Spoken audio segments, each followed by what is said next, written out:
Hello बच्चों, चलिए प्रश्न को देखते हैं। प्रश्न एक आदर्श गैस का ताप 120 केल्विन से 480 केल्विन तक बढ़ा दिया गया है। यदि 120 केल्विन पर गैस के अणुओं की वर्ग माध्य मूल चाल V हो तो 480 केल्विन पर इसका मान होगा। हमें यहाँ पर 4 विकल्प दिए गए हैं, हमें बताना है कि कौन सा विकल्प सही है। तो प्रश्न को आगे हल करें उससे पहले जो प्रश्न की मुख्य अवधारणा है उस पर विचार करते हैं। तो इस प्रश्न के लिए जो मुख्य अवधारणा है वह हो जाएगी वर्ग माध्य मूल चाल। अर्थात हम यहाँ पर यह देखेंगे कि वर्ग माध्य मूल चाल का सूत्र क्या होगा।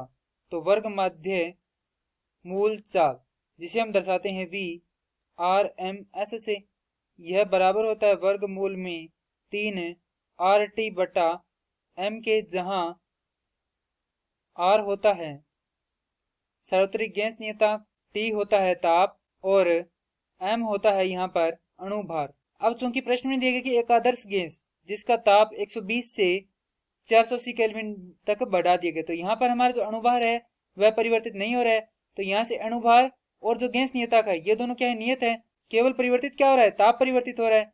अब कितना परिवर्तित हो रहा है, तो 120 केल्विन से 480 केल्विन तक बढ़ा दिया जाता है। यदि 120 केल्विन पर जो गैस के अणु है उसकी वर्ग माध्य मूल चाल V हो तो 480 केल्विन पर हमें इसका मान ज्ञात करना है।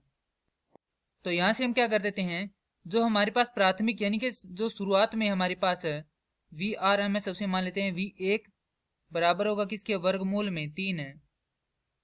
और तापमान कितना उसका 120 केल्विन है, तो 120 भाग में M। और जो अंतिम जो हमारे पास VRMS है उसका मान है हमारे पास वर्गमूल में 3 है। और तापमान कितना है हमारे पास 480 केल्विन, तो 480 भाग में M।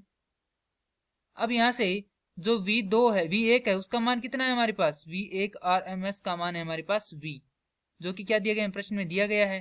तो यहाँ से हम क्या करते हैं कि जो V2 है उसको थोड़ा हल कर लेते हैं। तो हमारे पास यहाँ से आ जाएगा कि वर्गमूल में इसे लिख सकते हैं 3R गुणा में 120 गुणा में 4 भाग में M। अब 4 किसमें है, वर्गमूल में है, इसको बाहर निकालेंगे तो ये कितना होगा, 2 होगा।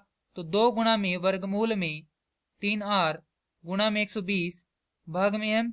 तो ये किसके बराबर हो जाता है, V1 के बराबर हो जाता है। तो यहाँ से V2 RMS बराबर होगा 2 गुणा में V1 RMS के।